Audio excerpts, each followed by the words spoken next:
Je passe la parole à mon ami Erwan du Cercle communiste d'Alsace. Merci beaucoup.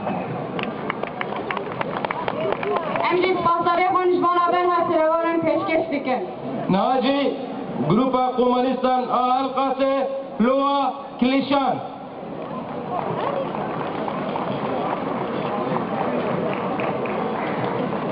Camarades, c'est au nom de la lutte contre l'impérialisme et pour la liberté des peuples à s'autodéterminer que le Cercle communiste d'Alsace, membre du Front de gauche Alsace, apporte ici son soutien inconditionnel à la cause du peuple kurde.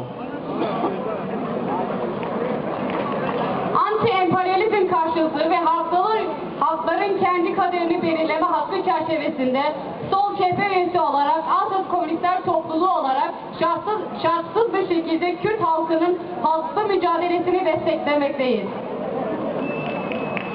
Ce peuple se bat pour ses droits fondamentaux avec son leader légitime Abdullah Öcalan. Bu halk meşru önderliği Abdullah Öcalan'la birlikte temel hakları için mücadele etmektedir. Nous sommes ici aussi pour rendre hommage à nos 3 camarades victimes d'un assassinat politique à Paris. Ve yine bizler burada Paris'te siyasi bir katliama kurban giden 3 yoldaşımızı saygıyla anlıyoruz. La France a une responsabilité dans ce crime de guerre, soit en y ayant pris part, soit en l'ayant laissé faire. Nous dénonçons l'aide criminelle du gouvernement français à la Turquie fasciste et nous appelons à la solidarité internationale des peuples. Fransa'nın bu savaş suçunda payı vardır. Ya kendisi içinde yer almıştır ya da göz yummuştur.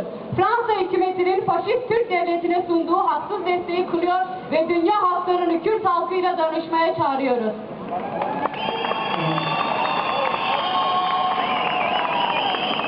Les Français, comme les Kurdes, sont les victimes de la guerre permanente des capitalistes contre les peuples. Dans le cadre de la crise généralisée du capitalisme, les capitalistes européens et nord-américains cherchent à maintenir leurs profits par les guerres coloniales et la destruction des acquis sociaux. Kürtler Fransızların olduğu gibi kapitalistlerin halklara karşı devam ettirdikleri daima savaşın mağdurlarıdır. Kapitalizmin genel krizi çerçevesinde Avrupa ve Kuzey Amerika kapitalistleri karları devam ettirmek için sömürge savaşçılarını yaymakta ve sosyal kazanımları yok etmektedirler. İşte bu yüzden Fransız hükümeti Suriye Özgürlük Ordusu'nun İslamo-faşistlerini desteklemektedir. C'est pour cela que le gouvernement français soutient les islamo-fascistes de l'armée de libération syrienne. C'est pour ça qu'il participe à l'intervention coloniale au Mali et soutient la Turquie fasciste. C'est aussi pour ça que le gouvernement français détruit le code du travail et les services publics ici en France. İşte bu yüzden maliye sömürgecisi müdahalinde bulunmakta ve faşist Türk hükümetinin desteklemektedir. Ve yine bu yüzündekidir ki Fransız hükümeti burada Fransa'da işçi halkların ve kamu hizmetini yok etmektedir. Kapitalistlerin halklara karşı sürdükleri bu savaşlara karşı direnmek için hem yerel hem de uluslararası mücadelelerle dayanışma içinde olmamız gerekmekte. Pour contrer ces guerres des capitalistes contre les peuples, nous devons nous unir, tant dans les luttes locales que les luttes internationales.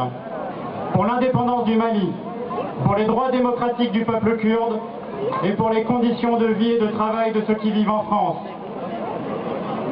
Mali'nin bağımsızlığı için, Kürt halkının demokratik hakları için ve Fransa'da yaşayan herkesin hayat ve iş şartları için birlik ve kararlı bizleri kazandırabiliriz.